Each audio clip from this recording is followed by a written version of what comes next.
Can people hear me? There we go. Okay, now we're on.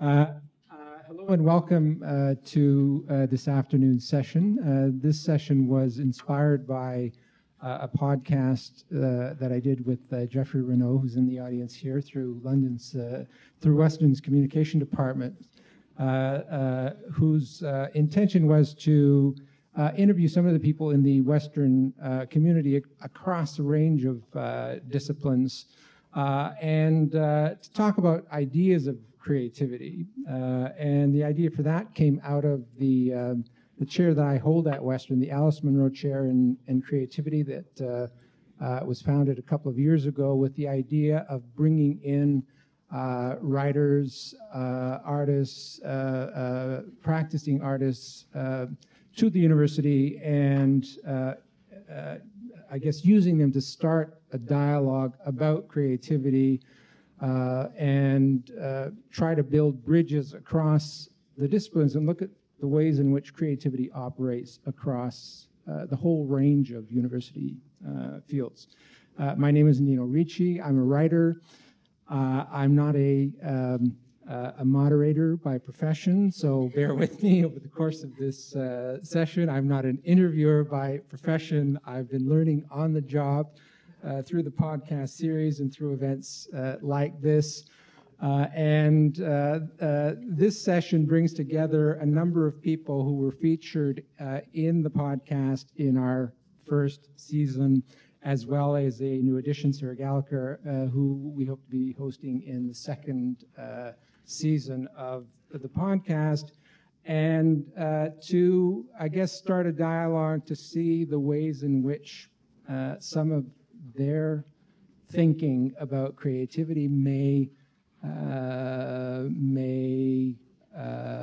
spawn seeds in terms of how we can reconceptualize our ideas of how we approach it in a pedagogical, in an academic setting. We're going to start by asking each of the speakers to speak for a few minutes about what they do, but first I'm going to introduce the 5 members of the panel. So first here on my left is Jeremy Copeland. Before joining Western's Faculty of Information and Media Studies, Jeremy Copeland spent 15 years as a multimedia journalist with some of the biggest news networks in the world, including the CBC, the BBC, and Al Jazeera English TV. In a stint away from journalism, he also helped run Iraq's first elections after the fall of Saddam Hussein and served as an international advisor to Iraq's Electoral Commission. He's covered big stories like 9/11, the war in Afghanistan, Hurricane Katrina, and the nuclear standoff between India and Pakistan, and has interviewed such international figures as the Dalai Lama. Western is now lucky enough to have him as an instructor in the Faculty of Information and Media Studies. Next to him is Jonathan DeSouza.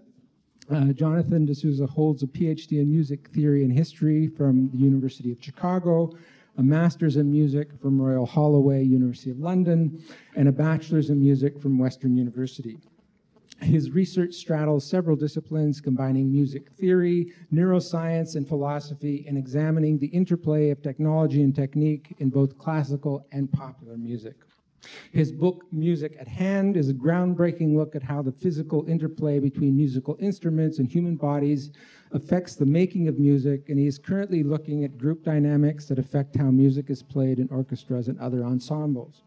He remains as well an active musician with a particular interest in musical improvisation.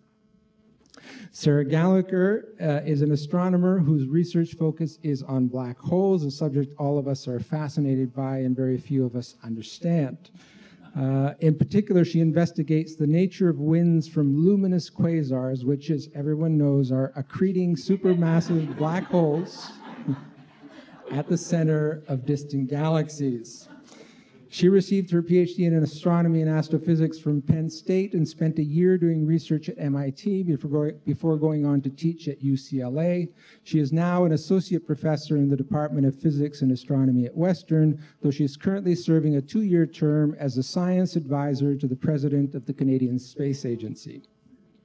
Anabel Quan Haase is an associate professor of information and media studies and sociology at the University of Western Ontario. She received her master's degree in psychology from Humboldt University in Berlin in 1998 and her PhD in information studies from the University of Toronto. Anabel's focus is on social change, social media, and social networks, a very topical area of study. And she boasts an impressive array of publications in these areas, including the handbook, Technology and Society, that looks at digital technologies and the questions of inequality and power that arise from them. And finally, Jacob Shelley holds a bachelor's and a master's in law from the University of Alberta, as well as a doctorate in law from the University of Toronto. These in addition to a master's in theological studies from Conrad Grebel University College. He has also served as a Vanier Fellow with the Canadian Institute of Health Research. His work has focused on the interface of law, health, science, and ethics, and on the proper limits and role of law in promoting public health and preventing chronic disease. Jacob joined Western's Faculty of Law in 2015 and holds a joint appointment with the School of Health Studies, as well as a cross-appointment at the Schulich Interfaculty Program in Public Health. So we're going to start with Jeremy, and I've asked each of them to talk for a few minutes about the work that they do and what brought them to it. Jeremy. All right. Hopefully this is on. Can you hear me in the back? Great. I'm going to talk just for a few minutes about video storytelling, which might be a little bit weird. Just a little bit closer. How's that? Okay. Closer. Okay. This is not what I teach my students to do. I tell them to hold it out of the camera picture, but all right, here we go. I'm going to talk about video storytelling because that's my passion. I've worked for 15 years and mostly in TV news, and that's what I teach my students now. And I wanted to specifically talk a bit about how video stories make you feel. We heard a lot about, anybody who was fortunate enough to be at the opening ceremony last night, they talked a lot about storytelling in general. And Sally Armstrong, who's a reporter as well, she talked about going to Kenya and doing a story on an issue that affected thousands of young women in Kenya. But she also talked about the importance of finding one person to go help make that story about. And she went off north of Nairobi and found that one person. Because until we cared about that one woman who was affected by that issue, we don't care about the issue. Because as humans, we don't care about statistics. We don't care about numbers. We care about people. I teach people who want to work as journalists and in communications as well at Western in the master's program there. And one of the things we teach them is to focus on telling a story about one person in particular. And storytelling is at the heart of everything we teach them about that.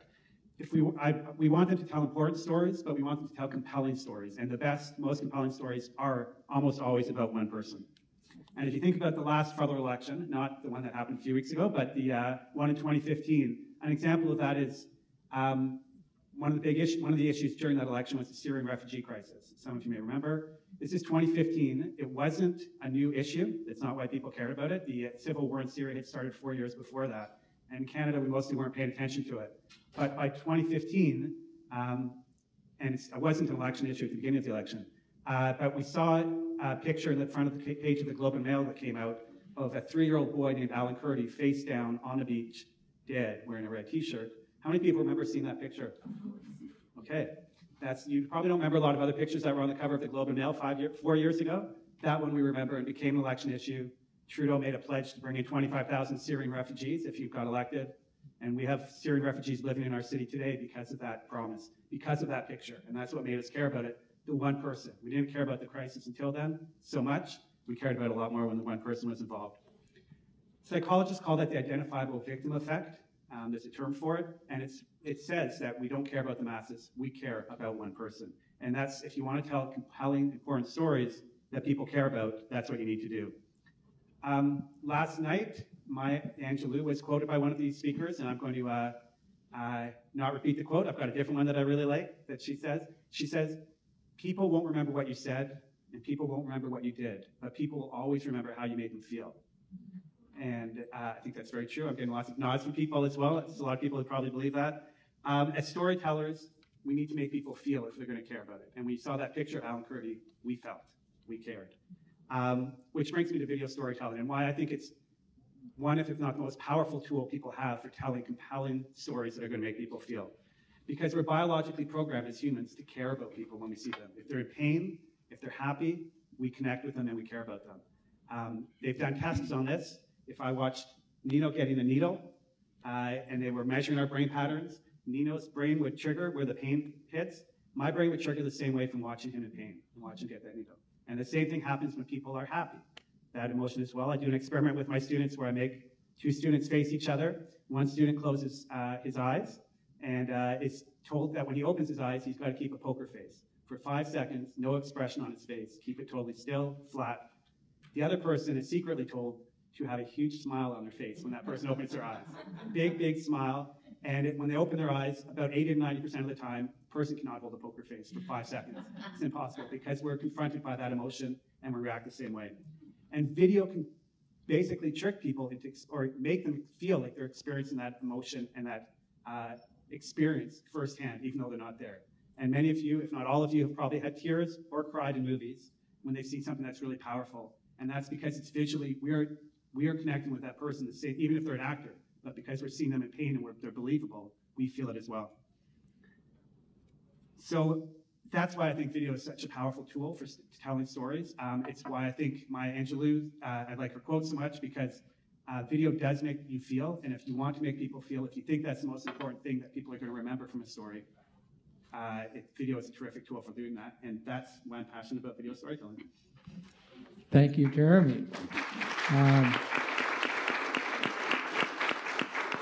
A lot of interesting issues there that I hope we'll get back to. Obviously, a lot of potential both for motivating people and also, I guess, for manipulating them. Maybe we'll get back to that. Right now, we'll move on to Jonathan. Speak a bit about what you do. Sure, yeah, absolutely. So I'm primarily a musician. That's where my training is. I've played musical instruments since before I can remember. And I still actively play many different instruments. I still actively perform. I sometimes still compose music, which was something I was trained to do as an undergrad. But the main thing that I do as a kind of way of being a creative as a musician is I write about music. I'm a music theorist. I think about music. I try to explain how music works. For me, that is a kind of very creatively fulfilling way to be a musician. It's something you could explain it as telling stories about music, telling stories about music and musicians and kind of how that works and why it's important.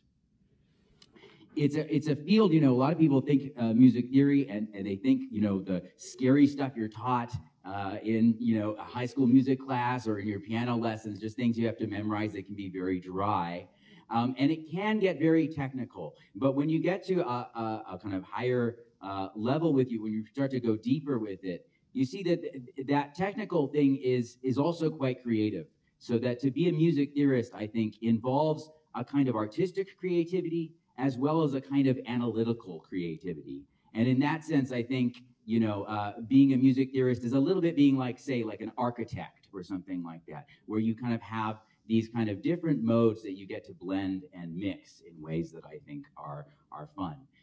For myself, in terms of what I do in that field, and there are lots of different things that people do in that field, but my work is fundamentally interdisciplinary. I'm basically interested in kind of synthesizing, making connections between different areas. So in most of my research, what I'm doing is I'm combining things that are very kind of technical music theory, thinking about the notes and how the music is organized and how the music is created, with perspectives from cognitive science, psychology and neuroscience and philosophy and various different perspectives. And what I'm interested in doing, and as I tell these kind of rich stories about music, is kind of bringing in these things and kind of putting them together into something new that will shed some light on these experiences of music that are very important, both for musicians and just people who listen to music and have music as part of your life every day.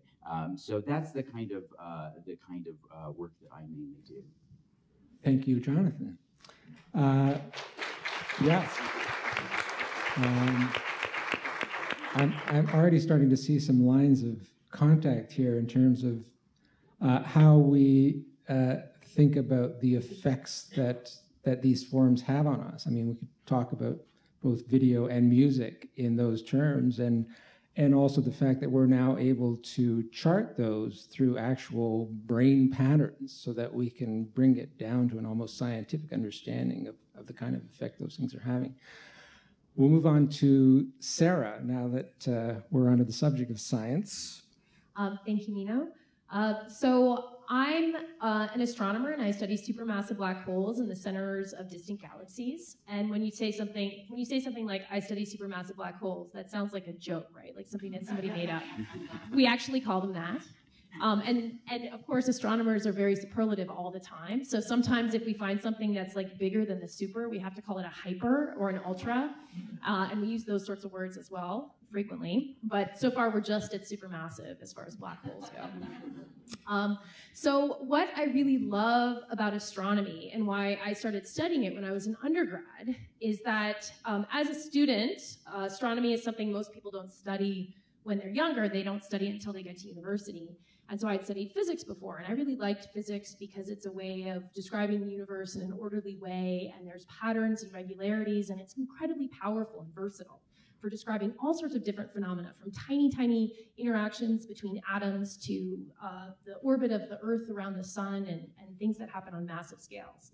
And what I really loved about astrophysics is that you take all of that beautiful physics and then you apply it to the universe, which is just weird and wild and extreme.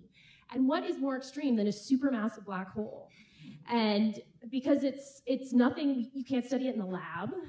I mean, that would be bad, right? To have a black hole in the lab. So we can't study it in the lab. We have to study it out in the universe. And when we go and we take all of the different types of eyes, all of the different telescopes that we have, and we look out in the universe, we find weird, crazy, unimagined things all the time.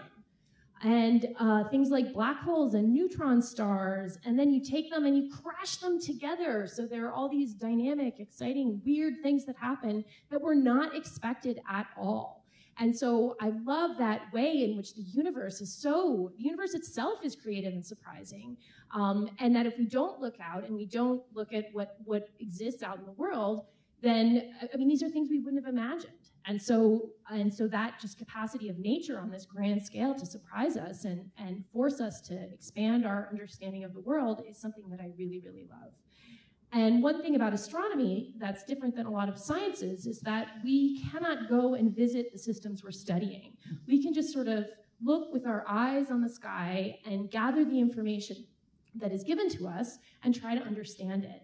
And that trying to do that is really hard because all the things we want to know are things that we cannot measure directly. We can only figure out how to measure them indirectly. And that's where a lot of the sort of just creativity is really required in order for us to figure out how we can actually do that. I want to know how massive my supermassive black hole is. I can't put it on a scale.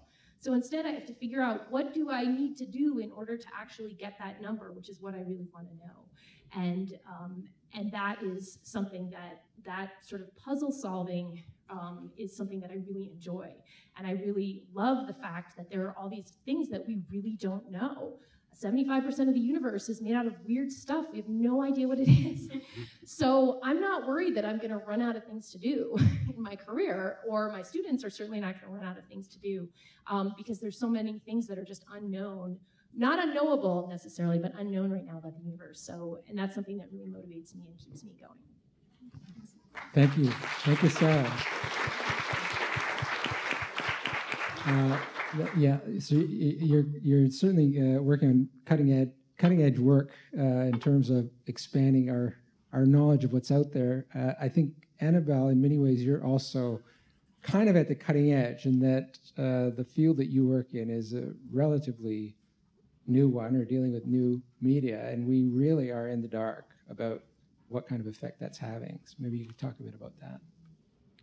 Such a great pleasure to be here today and part of this really exciting panel. I wanted to share with you a little bit of a story around one of our research projects. And I think it does demonstrate the kind of analytical components of creativity, but I think it also shows a little bit how, in my view, creativity can also happen in a kind of collaborative environment and often very unexpected. So I was working, believe it or not, on a model on serendipity. So here we were trying to figure out, how does serendipity happen? How can we model it? What are the kind of antecedents to serendipity? What are the kinds of outcomes?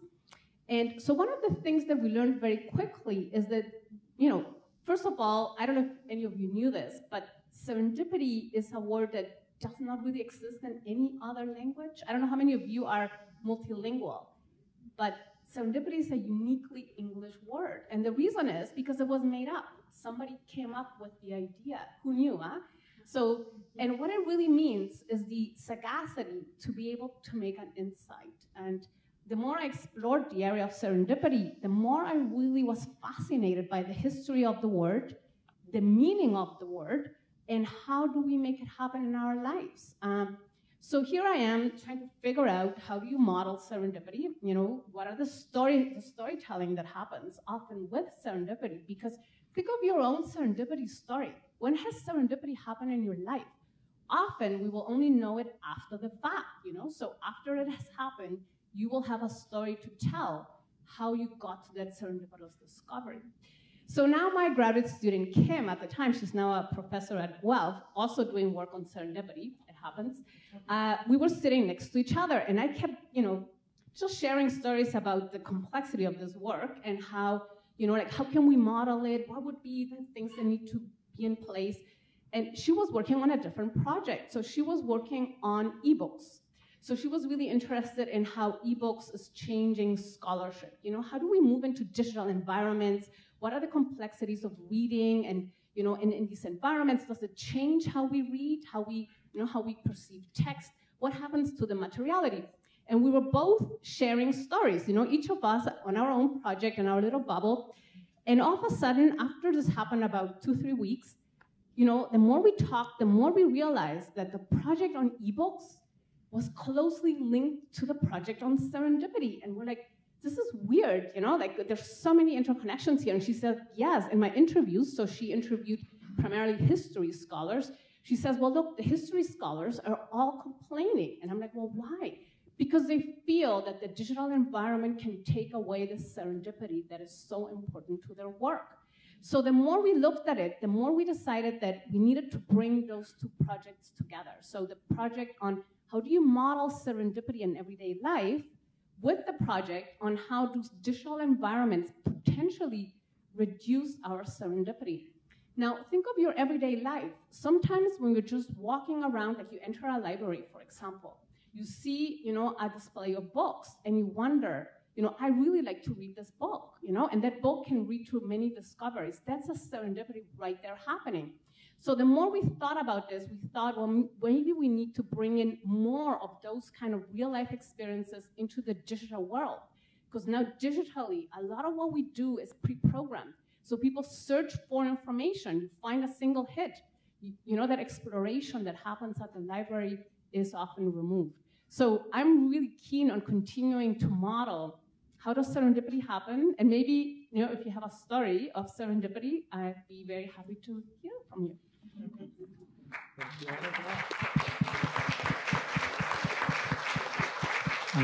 And let's hope there will be some moments of serendipity that come out of this session. Jacob, we'll pass it on to you. Perhaps my starting point will be a story, I don't know. We sat down in alphabetical order. We started today talking about the important story of the one, the individual. And I'm going to tell you that actually we should be concerned about the aggregate, the all. My work is public health, and public health is the story of populations. We can't look at one person. We can't be concerned with one person. We have to be concerned with the community.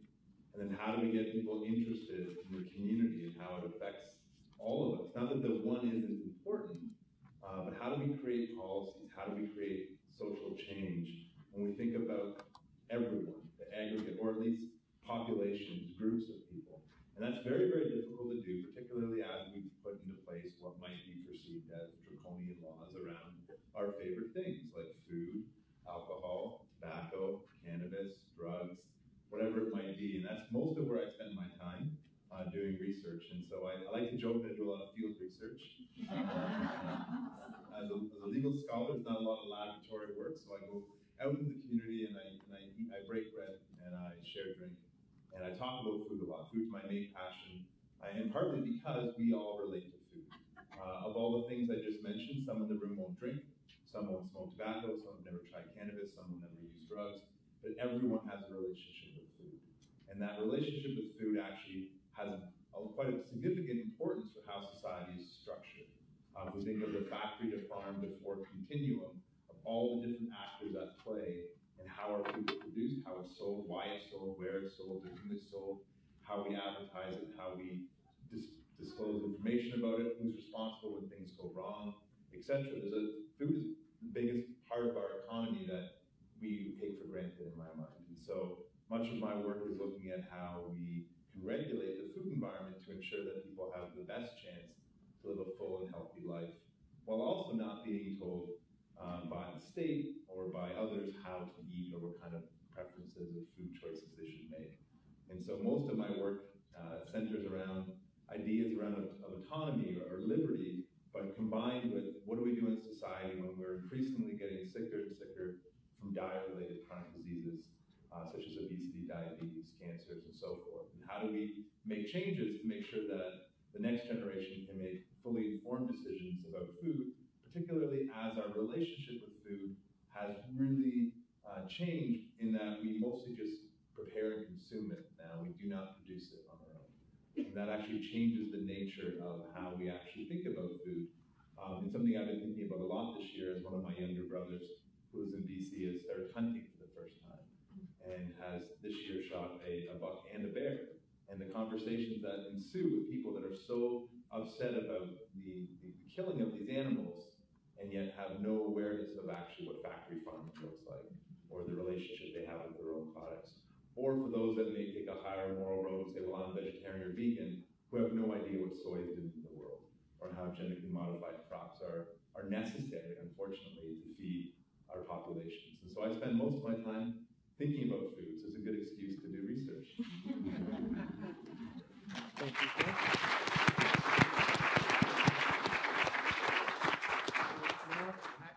I noticed. Am I still? Yeah, there I am. I think every one of you referred to storytelling at some point in your talk. Maybe you just sort of picked up from each other. And storytelling is something that's close to my own heart. It's the only thing that I'm any good at. But I often worry about it. And Jacob, you bring up the good point that we tend to focus on the individual story. Do we miss the aggregate in that? Stories have tremendous power to move us. We're all clearly moved by narrative and by some kind of a story, whether it's a story of the universe or, the story of the individual. So I guess my question is, how do we avoid the pitfalls of storytelling when we use that, and to what extent, when you're doing your work, are you thinking about ways of changing the story or of trying to find new ways to frame a story so that you're trying to get closer to the truth of a thing? I don't know if that. Yes, Sarah. So there used to be a story about the universe, which was that all the planets orbited the Earth, and the sun and the moon orbited the Earth. And there was a story that could explain that made perfect sense, and that there were certain patterns. There were, the Earth was fixed in the center, and the moon went around it in a certain way, and so did the planets, and there were ways of explaining it. And there were even equations that could account for the positions of all of the planets and the sun and the moon. But it was the wrong story. And so that can happen a lot, that you can sort of construct a narrative and it can be defined by your idea of what the world should be like. The Earth should be the center of the universe. and we'll make up a story in which that's the case, but it was wrong. And so I think that is a really clear example of how stories can also put us in a mindset based on our preconceptions about the way things should be, and we can have a wrong story, and it's important to constantly poke at all of those narratives and make sure they really hold up in the case where we get more evidence about the world and what's going on. Mm-hmm. Yeah, to add to Sarah's point, I think when we did our research on serendipity, we found something similar because, as I was saying, that we started out really with the concept of serendipity. And when we moved into interviewing and studying historians and their work, and again, historians are really, they're trained. They're trained to do work, to look at archives, to look at books, and at a wide range of resources. And we went in a little bit naively, maybe, thinking that we would find this model where serendipity was something that happened to you, where you just kind of walk on the street and suddenly there's the serendipitous encounter.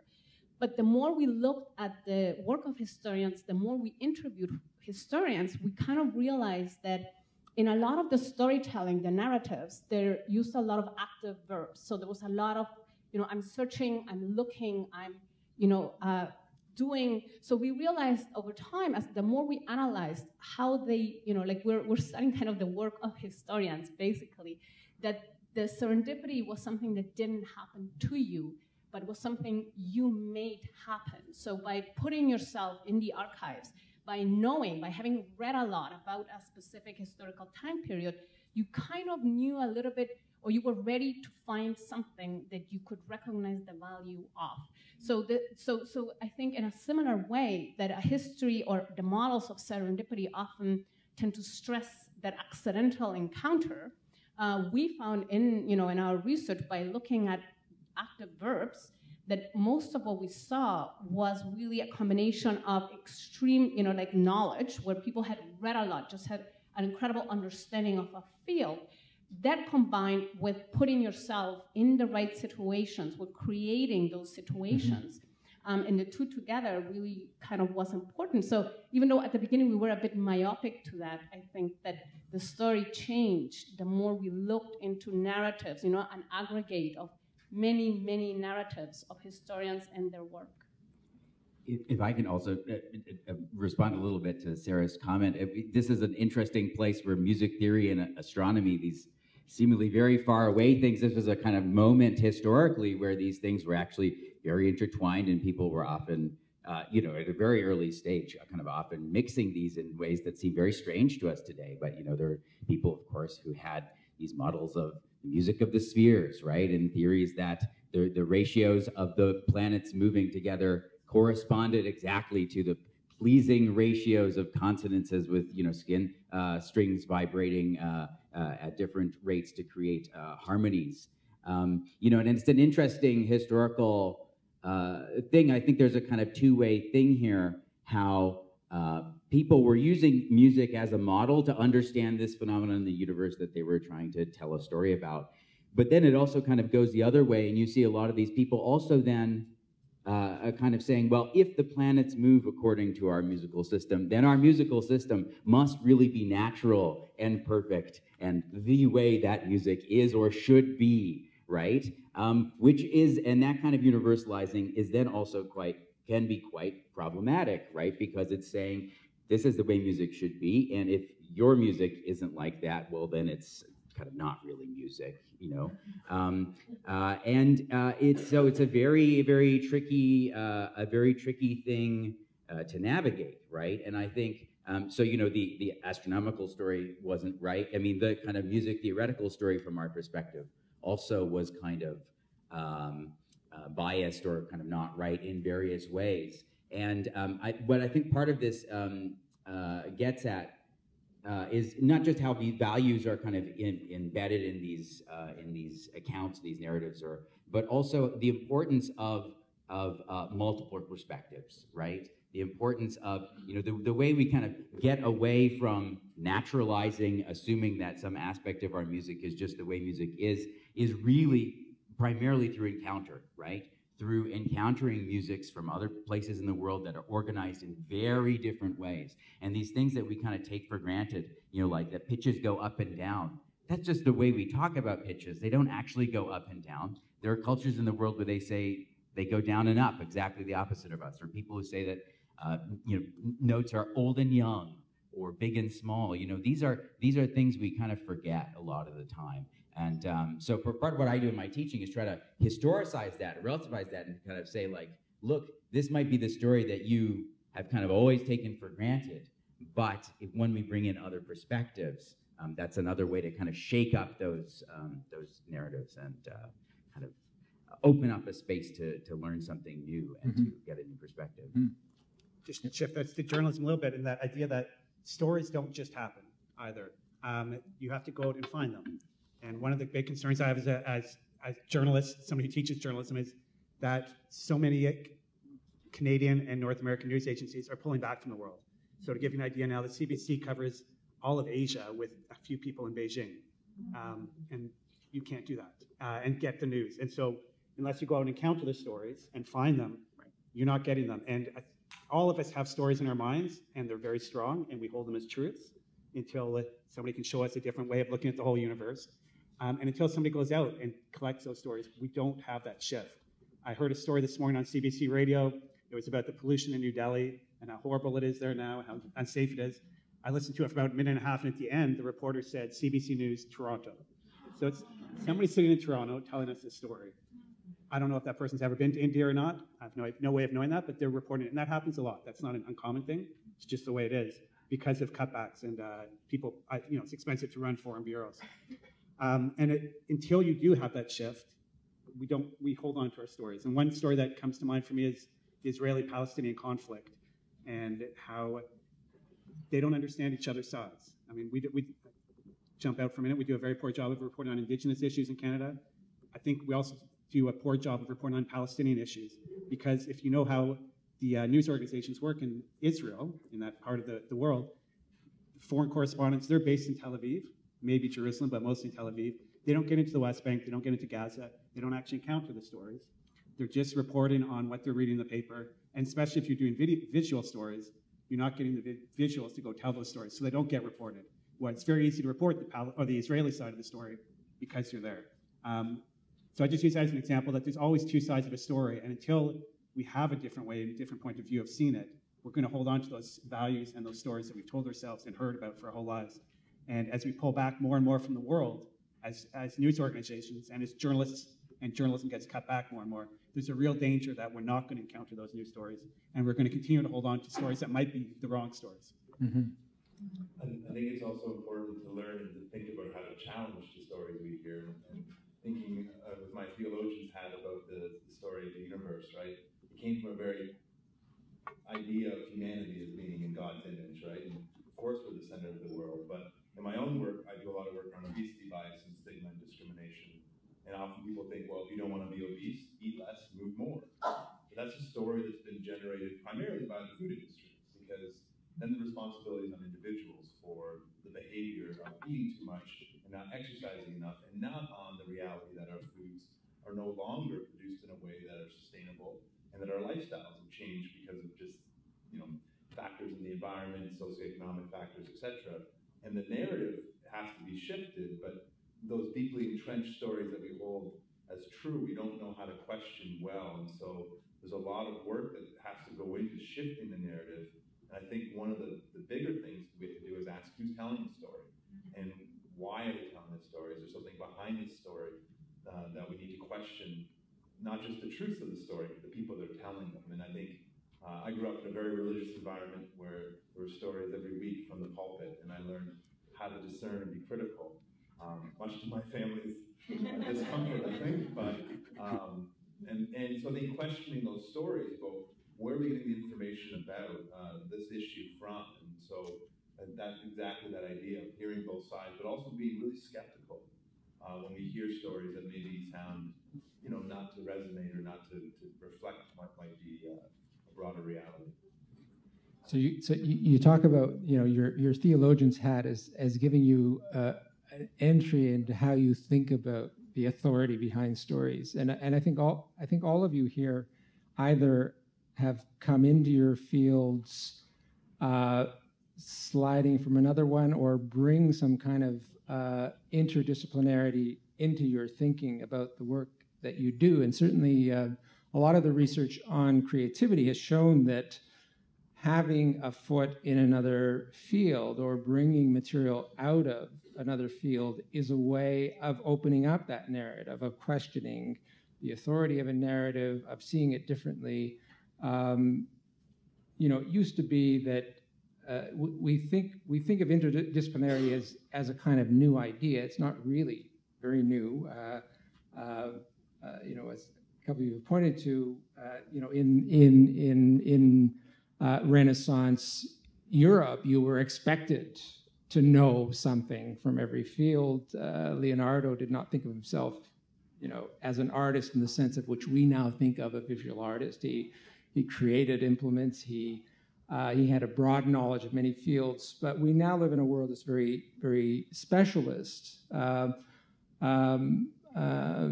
Partly because I guess we think there's so much more to know now. But I wonder if each of you could talk a little bit about the extent to which, having some kind of an interdisciplinary perspective has guided you in your own work or been important in your own insights. I can jump in because I kind of maybe spurred on this question. So I have a master's degree in theology from one of the colleges at the University of Waterloo, and a background in Christianity and a fair amount of history of reading texts. And so while I've left a faith life behind, for all intents and purposes, the reality of learning how to read text has stuck with me in a very critical way. And so I was trained in my undergraduate, graduate degree and master's at Waterloo to really think hard about who the author was, or what the text meant, or what the words meant, and then to dig deeper than just the surface level of the meaning. And so when I got into my legal training, it felt very as a common area, but just words. It's all I'd ever worked with. I did win the grade 6 math award, and then I never looked at math. And so now my math skills are far gone. But I love looking at words and really thinking about how the words are used and why they're used. And I think that we sometimes just take text for granted, that it's conveying information, and we don't always read between the lines of what might not be being said or what might be the history behind the words. And I think I teach my law students often to not employ a John 3:16 thinking with court cases or with legislation. And for those that may not know the idea of John 3:16 being a famous biblical verse, it kind of is an anchor point I grew up with. This is all you need to know. And so I always try to be really critical that there are people behind these judgments. There's people behind the legislation, and that if you can understand maybe more that story of how we got to this point, then maybe that will elucidate some of the other themes or ideas, or the things that aren't being said, or the things that aren't being brought up. And so I think thinking about the text in a very critical way and having to engage the text in that kind of way in theology certainly has aided my understanding and ability to critically think about legal texts. And so I often think of judges as being the new priesthood in my life, and I question them all the time, as one ought to, right? And so I think that kind of lens of having that background has helped my legal thinking, for sure, to evolve. Anyone else want to weigh in on? Yeah, I think that jumping in on this, my work is certainly very interdisciplinary because I sit between sociology and information and media. And I think that with, the work I've done so far on, trying to think about serendipity, how we encounter information, I've also become really very critical of the algorithms, the algorithms that dictate our lives, that dictate what our kids, our young people see. And I see that in my own life because I do have teenagers at home, and they spend a lot of time on digital media. They spend a lot of time on Instagram, on Facebook, looking at news online.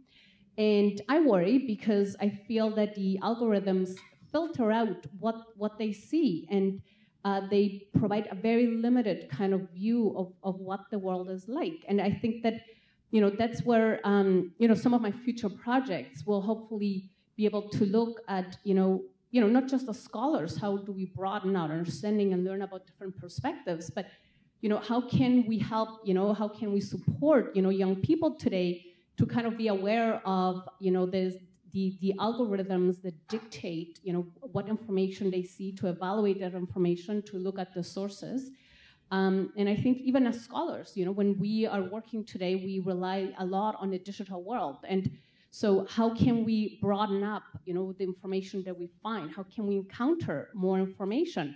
And that's something that, if we think about how we navigate a city, often, how we go through the city is often very structured. We may often take the same path. So we may not see and, kind of explore the entire city. So, how do we move away from having something like, Google Maps or like, in the car, the apps help us navigate the city? How do we move out of that, to think more about how do we encounter more diverse perspectives, more diverse people? How are we socially structured in our own networks? How can we meet new people, different people? So I think that, I'm kind of, a lot of our work now will kind of try to be critical of the technology that, allows us to see the world, and combine that with, the social networks that we built and how we can move outside of the technology. Mm-hmm.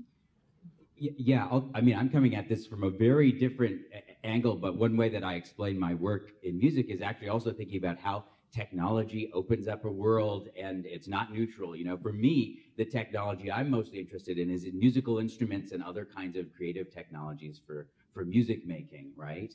For me, the kind of archetypal technology is something like a piano or a violin, which I also think has a lot of these same kind of features of conditioning us in various ways, in ways that we maybe don't expect to begin with.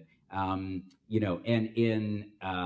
so kind of thinking about technology and these things has kind of helped me, to start to explain this practice that's so intimate and so close to myself that it was really very hard for me to kind of explain it at the beginning. I played violin, for example, since I was 3 years old, but I was always very reluctant to teach violin lessons because I kind of was just like, don't know how I do it. I just kind of do it. It just feels right, like you just do it, And because I've spent so much of my life doing this thing, practicing this thing, that it feels to me like it's like this weird box with wood and metal and everything is like a completion of myself. Like I think of in Stephen Sondheim's Sweeney Todd, when the murderous barber gets his razor blade back, he says, my arm is complete again. And like, that's how I feel when I like pick up my, the fiddle under my chin, my bow, and my arm is complete again. It feels like an extension of myself in this real way. But I couldn't account for that. I couldn't explain that for the longest time. And my ways into starting to explain that, and in a way, my book is basically trying to think through what it means to what it feels like to play the violin, or what it feels like to play the piano. I got into that through,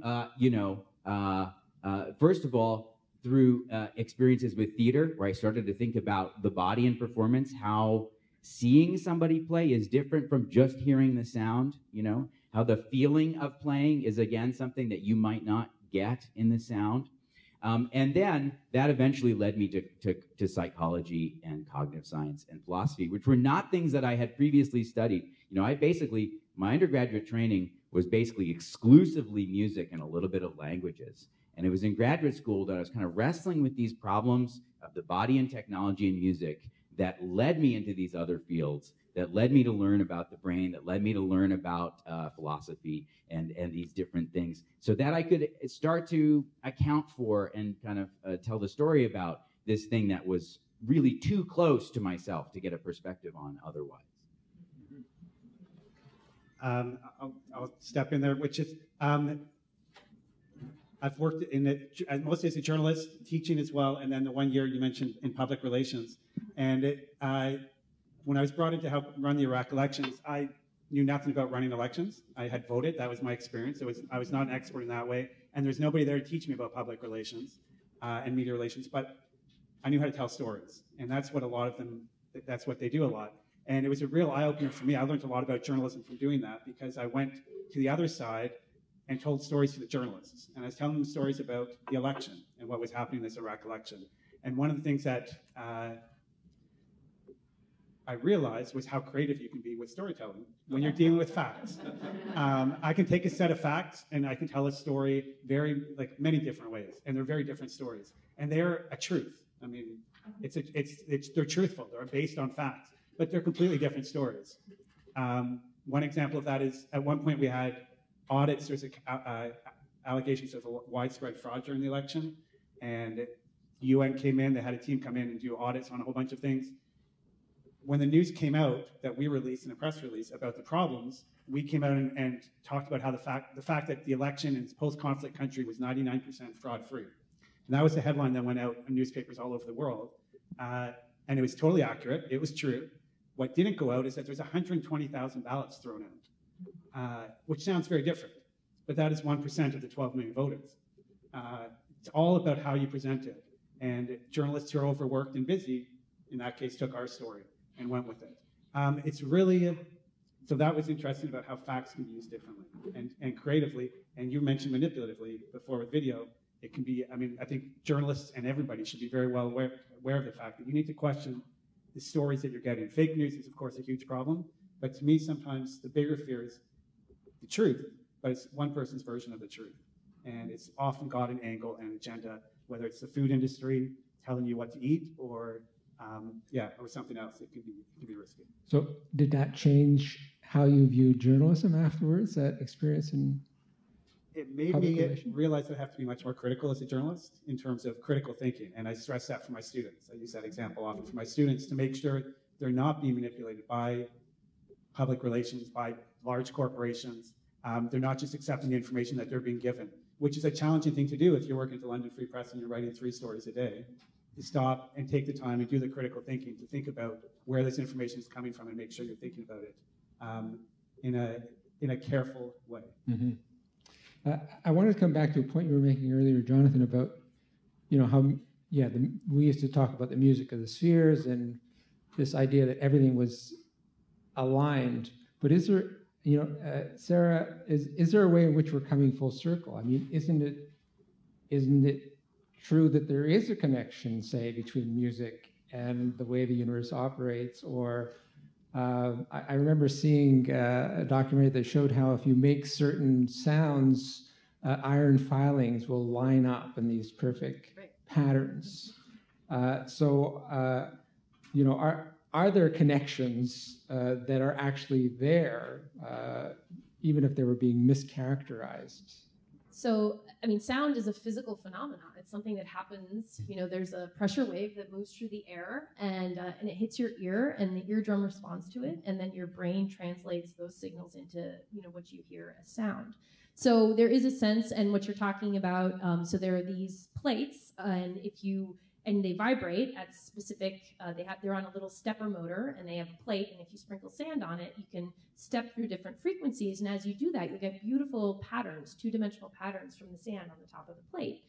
And so there are specific frequencies that create a resonance, which is a beautiful pattern that we can see visually in that sense, or that we can hear auditorily.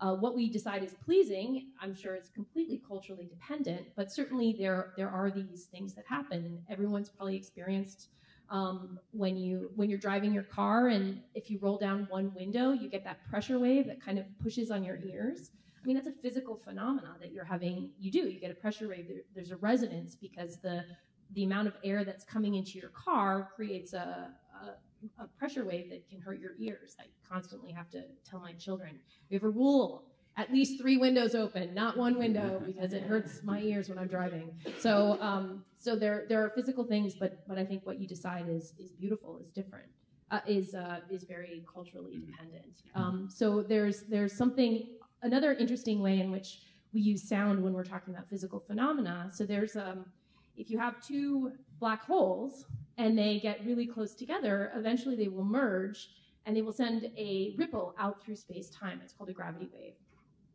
And then they're a gravitational wave. And they're very sensitive detectors that basically can detect the fact that one dimension of space has actually shrunk a little bit and one has expanded a little bit. And it's a very characteristic signature, and it's called a chirp, because you can transform that pattern into a sound wave, and it sounds like a zip. If you transform the pattern of space-time actually flexing in a very characteristic way can be characterized in that way. You can transform it into a sound wave. So we also use sound to visualize physical phenomena because it is something that's so meaningful to us as people, because we have ears and we can hear. I mean, most people are, that's a very important component of their existence. I completely agree, right? And I think we sometimes think like, oh, nature is over there and then culture's over there and they're totally separate, right? But actually, of course, these are always intertwined in our experience, right? A lot of the musical phenomena I'm talking about, of course, there's an absolute physical and biological basis for this, and it's also completely cultural. Probably my favorite philosopher was this French philosopher, Maurice Merleau-Ponty, and he said, with human beings, it's all cultural and it's all natural. Like it's not an either or, it's always both, so yeah. Now, one of the things that I noticed when I was doing the podcast is that there was always a certain point in the discussion when it sounded like the person I was speaking to was describing a process that sounded a lot like, my own process when I'm writing a novel, the way in which they were thinking about whatever problem it was that they were trying to solve. And I just wondered if each of you could talk a little bit about how I guess how insight comes to you, if you have a sense of the process by which you come to an insight in your work, and where creativity comes into that.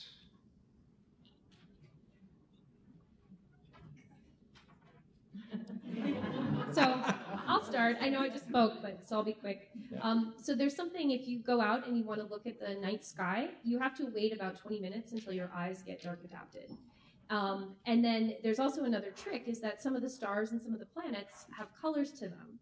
But you can't always see them. You have to be in a dark site, first of all. Your eyes have to be dark adapted. You need to be very dark adapted to see colors, because different parts of your eye see colors as opposed to just black and white. But one of the tricks is that if you want to look, so Mars, for example, is red. But if you want to see the color, what you do is you look straight at it, and then you look a little to the side, because in your eye, the cones that perceive color are not right in the middle, they're a little to the side. And for me, creativity is like that. I feel like I often make those breakthroughs, not when I'm like staring straight at the problem, but when I'm a little off and I'm thinking about something else, and maybe I'm going for a run or taking a shower or figuring out how I'm gonna, explain special relativity to my physics students. And then I just have that click and I'm like, oh, now I know how to do it. But it's often that sort of just peripheral attention, I guess, that I find I have those moments. Mm-hmm. I like that. I didn't jump in on that answer because I couldn't have said it that well. So, but I think that's how it works for me too. But I think to get to that point, you've been thinking about it for a long time, or I've been thinking about it for a long time. I've been trying to read in on it, learn about it, focusing a lot on it. And then when I'm doing something else, that creative moment happens. And certainly for video storytelling, it's a very challenging time. Things are changing. I mean, journalism is changing so fast, and video storytelling is changing so fast that where we were 5 years ago is very different than now. I now teach my students how to do all their stories on smartphones. Should pull in my prop here. We all have them. They go out and do all their stories on phones, and that wouldn't have been possible 5 years ago. And this year, I'm going to have to learn how to tell stories this way, because since movie making started more than 100 years ago, everybody has watched images the way you see up there, and now young people don't want to have to flip their phones. So as the first year that I'm accepting that this is a new way of storytelling, and for video, we're going to have to do something different, even though this way sucks. Any young people in the room, it's not as good, but it's the way it is. And if you're going to communicate with people, we're going to have to learn how to do that. And so hopefully I will think about that. I'll read about it. I'll look at examples of people who are doing videos that way. And then maybe I'll have some good breakthroughs on how to actually teach it in an effective, creative way. So does that mean all our screens are going to become, all our movie screens are now going to become phone-shaped? I sure hope not. No. that nature or is that culture? Yeah, I mean, I think that is a great, it's hard to reflect on your own thinking and your own work because we're so busy, there's so much going on, so many projects, but I would say for me, certainly the shower phenomenon happens, absolutely. But we also do a lot of our problem solving in groups. So I work a lot with my graduate students, with my undergraduate students, and before they join the lab, usually one of the first things I tell them is that this is actually stressful. I mean, I tell them, look, it may sound like the kind of work we do, is linear, that you think one thought and then the next one comes, but that it's very far from that. A lot of the problem solving we do, sometimes we just talk about the problem over and over and over again, look at it from so many different points of view. I mean, just one example, we have been talking for over 10 years, I know it's hard to believe, but 10 years of a theory. The theory is called networked individualism. And the idea is that in a technologically driven society, most of us are no longer grounded in a single group, but rather we all move between multiple fragmented networks. So the idea here is that, before in a kind of more community-based society, people belonged to a few groups and knew those groups well. People in those groups knew you well. So it was very kind of close-knit, intimate.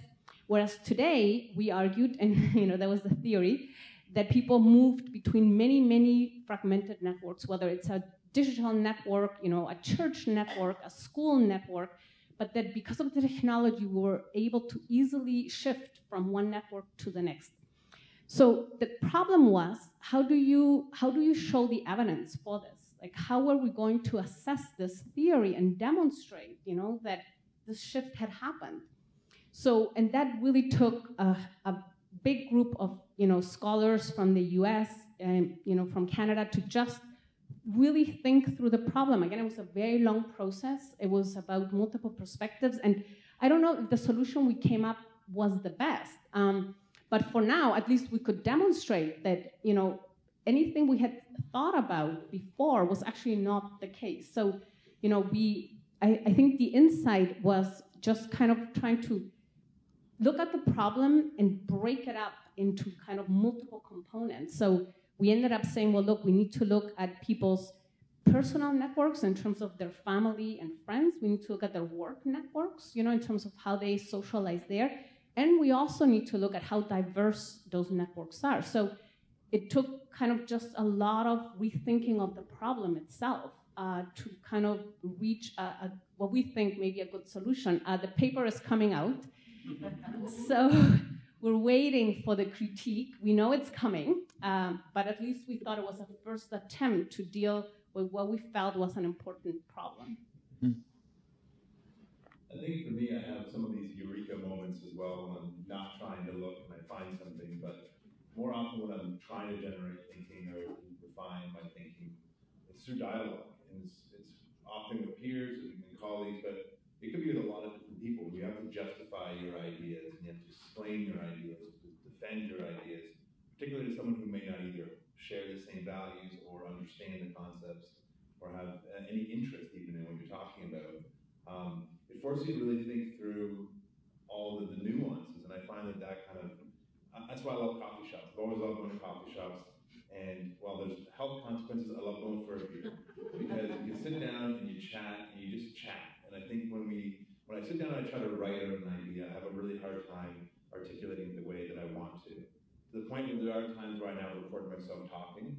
I don't listen to them. I haven't gotten to the next stage of actually using it yet, but like recording myself because I know that in the conversation I'm going to get at a kernel of something that my writing will never get at because I'm trying too hard to write that idea down. And so it's in conversation and dialogue. And I imagine this is what, I'm not a professional musician, but I play a lot of music, I love music, and I'd say jamming. Jamming is the best way, I think, to get at new music, because you're not playing a song right, you're just having fun. And in those moments, you find moments that you just kind of go, I need more of that, whatever that was, and then you hone in on it. And so it's kind of like a verbal jamming, I suppose. And I think we've lost that in the academy because we are so busy. We don't do this, or we just sit around and chat and talk. And I can't imagine how much value would come out of these kinds of, a systematic way of having these kinds of conversations.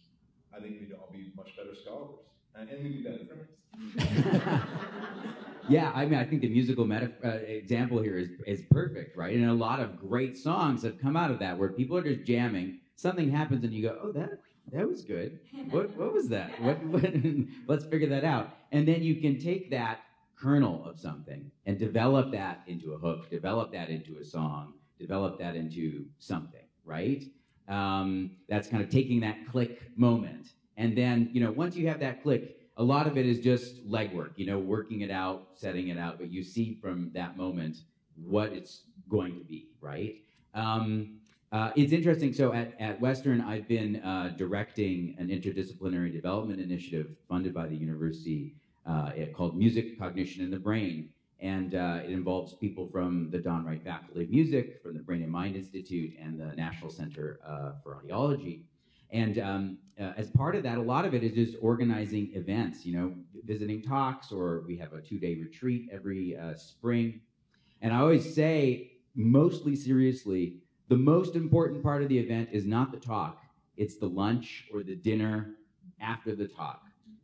The talk is merely prompt so that people can have good conversations over dinner. And over dinner or snacks or whatever, that's where the real retreat is happening. They're not the breaks from the retreat, is almost the opposite. And I mean, related to that, so I mean, there's in this whole process, and a lot of what has already been said kind of really resonates with my experience. There's that moment of click, and then there's that moment of working things out. But I'm also interested, and this is also perhaps because I'm on sabbatical right now. I'm starting to write another book, right? I don't want to start a project if I already know the end point. I'm not interested in that, right? I'm not interested, if I already know the answers to the questions, they're not really that interesting questions, right? And so there has to be a sense of risk in this early stage of developing a project, and a sense of just hope, or like I'm taking a bet, and I don't know if it's going to work out. The process of finding problems to think about, I think, is also really key. And then just trusting, if it's an important problem, and I really think about it and approach it in different ways, trusting that click moment is going to come, because it's not, for a long time, like this project, that I'm now starting to think about, for years, thinking maybe I could write a book about that. But, it's kind of all on faith for a long time, until the pieces start to fall into place, right? And then as they fall into place, well, most of the work of writing the book is actually still to be done, right? It's almost none of it is down. But I make connections, talking to people from various places, going to papers, reading as much as I can, it starts to take shape and to become a real thing. The other thing I would say, though, it's interesting that the process of writing is such an interesting thing, because there is this experience about, feeling like you've got an idea here and you can't get it onto the paper, which can be very frustrating. For me, a lot of the time, I feel like writing is how I find out what I think, is that I actually don't really know what my ideas are until I start to put them on the page. And so that kind of the process of writing can also, for me at least, sometimes be very generative, right? And that I don't really have the ideas until they're, I'm thinking on the paper. I'm thinking with the tools of research, of writing. Yeah. So I actually agree with that, but I only can do that if I'm writing by hand. Oh, yeah. I can't do it on the computer. If I write by hand, that's when I generate ideas. If I write on the computer, it doesn't seem to work, which is an interesting technological observation. Yeah. Right? I think there have actually been studies that have shown that handwriting induces creativity because of some physical connection that you have to the work that isn't there. I certainly find that as well. I do all my first drafts by hand. And it's also very liberating, because you can't edit right away as well, but you just, you feel like you just flow through it. Now, It's interesting that a number of you mentioned the shower is a good place to get ideas, because almost every book I've read on creativity mentions the shower. Now, I don't know if one person had that idea and everybody's repeating it, but it's certainly an idea that's out there, and it seems to be something about those moments when you're not focusing, as Sarah so articulately put it at the outset, that allows things to coalesce at the back of your mind. Though a number of things that all of you have said, and in particular, Jacob, when you say, well, why aren't we doing more of this in the academy? There's a lot of things we're not doing in the academy. We're not encouraging, we have tended to encourage people to specialize, to think rigidly, to have a fear of failing, to have a fear of starting something where you don't know where you're going because it might go wrong. And yet that's the only way creative things happen, is when you risk that failure. And also when you open yourself to the kind of serendipities that you were talking about, where you actually seek them out. You seek out the conversations, or you go to the cafe afterwards, is where the ideas come, not when you're sitting in the lecture hall listening to the papers. So are we doing something wrong? Is there something we could be doing differently pedagogically in the academy that might actually be healthier and might be preparing young people better for the kind of world they have to deal with?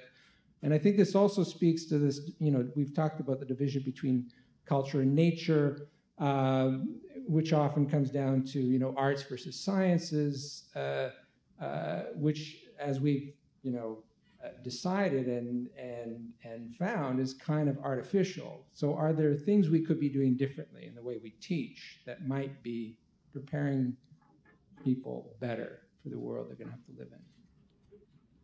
That's a big question. I think the answer to that is always yes, right? It's always yes. We could always be doing a better job. So I think there are structures you can set up in the university, but there's also things that people can do that don't require, something that happens from on high. So I'm in the Faculty of Science, and one of my colleagues thought, it'd be really great if we got together and we set up a pedagogical reading group where we look at articles from the pedagogical literature, and so we figure out how to teach science better. And she just sent around an email and reserved a room and made a schedule, and we picked an art. I wasn't involved in the early days, but this was just an initiative for an individual. It was open to everybody, and usually we would use those articles as sort of starting points. We'd usually read them and be like, this is terrible. And then we would talk about, what are you doing in your classroom? And what are you doing in your classroom? And what are you doing in your classroom?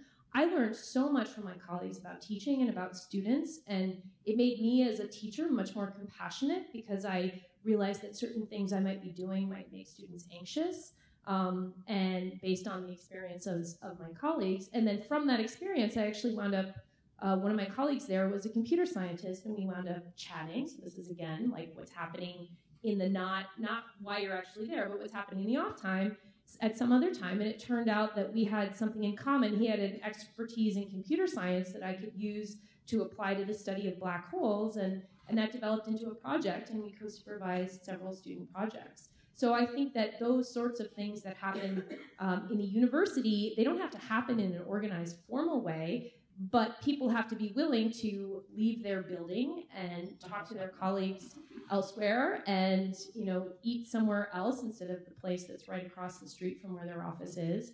And because we do have this incredibly interesting, wonderful place where these talented people. I never talk to somebody and am bored by what they're doing, because you talk to them and they're passionate about it. And it's so interesting to hear about what people are most passionate about. So I think it's on us too to just make that sort of thing happen. Mm-hmm. It's interesting. I think we do a really good job of that for our students. I know in my class, I think a lot of classes are like that. We have a lot of group discussions. I get people talking with each other, and they learn that way, and they get great ideas from that dialogue. And I think we recognize the importance of that for our students. I don't think we do that so much as professors. And I know Anabel's in my faculty too, at the Faculty of Information and Media Studies.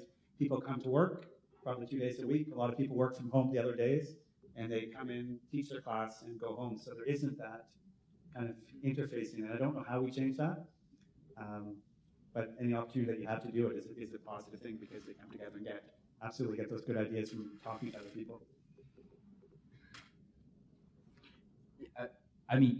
So I've been, as I just mentioned, I've been involved in this initiative, and these are some of the things, we've had successful experiences, say co-supervising students, and we're trying to formalize that and draw more students in. So we're putting together a graduate collaborative specialization where students will be able to combine studies in music and psychology at a high level and kind of get some explicit recognition for this. But the formalization of it is really just kind of happening a little bit late in the game because our students are already doing this. And I think the students that are coming into the university now, maybe especially in something like the Faculty of Music, are very different from how they were a certain number of years ago, right? Our students are coming in with very diverse interests, with very diverse experiences, knowledge of lots of different genres of music, lots of different technologies, all kinds of new things. And so in many ways, it's this, trying to bring this into pedagogy is not just like from the top down, like, oh, this will be good for our students and we'll do this for the students and that will be good for them. It's really just as much from the bottom up, from the students who are these incredible, bright young people who have these interests, and to be able to respond to what they want and respond to the students that we're getting and the students that we will be getting in the coming years, and to support them in these amazing things that they're already doing. We also, one of the wonderful things about Western and the structure of its undergrad degrees is it's relatively possible to do concurrent degrees in multiple subjects at Western, so we're also trying to facilitate this for undergrads. I meet these prospective students who say, well, I'm really interested in music, I'm also really interested in science, I can't decide. And I kind of say, well, you don't have to decide. If you're willing to spend a little bit more time, you can actually study both of these things. At least at a place like Western, you can combine these things and kind of choose your own adventure a little bit. And I think young people that I'm seeing, that I'm working with, they're ready to kind of choose their own adventures. And my hope is not that I'm going to map out a pathway and they're all going to follow it, but that they're actually going to kind of combine something else in a new way that we haven't even really yet imagined. Yeah, just to follow up on that was one experience that we had that was actually driven by one of my graduate students, and I was, kind of happy to be a facilitator and collaborate with her on that, was what is called an on-conference. I don't know if anybody's ever gone, but believe it or not, people do organize on-conferences. I know. And it was really a great experience. So we hosted 2 at Western. They're called DAP camps. And they're technology conferences where the idea is that you spend 2 days, talking about technology. Usually you focus on a specific topic within, the area of digital humanities. But what happens is that you get, 200 people from, worldwide to come in, and the group of people themselves create the program. And it was a really wonderful experience because you don't come in and say, well, look, we need to talk about this paper, or you have 20 minutes to talk about that paper. But the sessions break up and they're very organic. People come up with what are the most important pressing questions that they want to talk about, and they form, the groups are divided up by those issues. And what was also really interesting that I had never experienced is that you move. So you're simultaneously in the room talking about a topic while online, checking what other rooms are talking about. And if you think your room is boring and the other rooms are more interesting, you get up and go to the other rooms. And what happens, though, is at first I thought, well, this is kind of rude because, what do the speakers think? But yes, in the modern world, in a technology fragmented world, it turns out that issues that were discussed in this group can now be brought to the other group. So there's kind of like a lot of cross-pollination that happens in these on-conferences. And often at the end of the on-conference, people have built a tool, which is, to me, mind-boggling. So these on-conferences are do-conferences as well, so that it's not just the groups themselves often create things, they build things digitally. So that to me was a completely new experience, and I really liked it because it moves away from the idea of having, to have to create a talk of 20 minutes, but rather everybody talks all the time. The other thing that we do a lot, and I don't know if it's good or bad, but it's kind of more organic, is that we work in, kind of virtual teams. So a lot of the work we do at the lab is with teams that are all over the world. And what that means is that you rely heavily on collaborative tools, Skype, FaceTime, WhatsApp.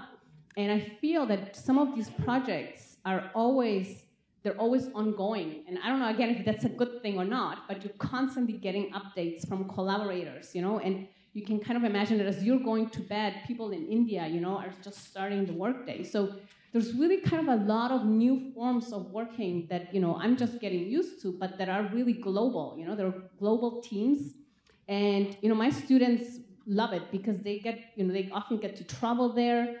I was just in Kazakhstan, so we have another team working with Kazakhstan. So, in terms of perspectives, I think for my students, they get a lot of opportunity to kind of engage with different parts of the world and to problem solve something that is sometimes local, but from this global perspective. I think we're at our time. We could probably have gone on for another hour, but I think the room is needed. I just want to thank all the panelists for a fascinating discussion. It's been a real pleasure.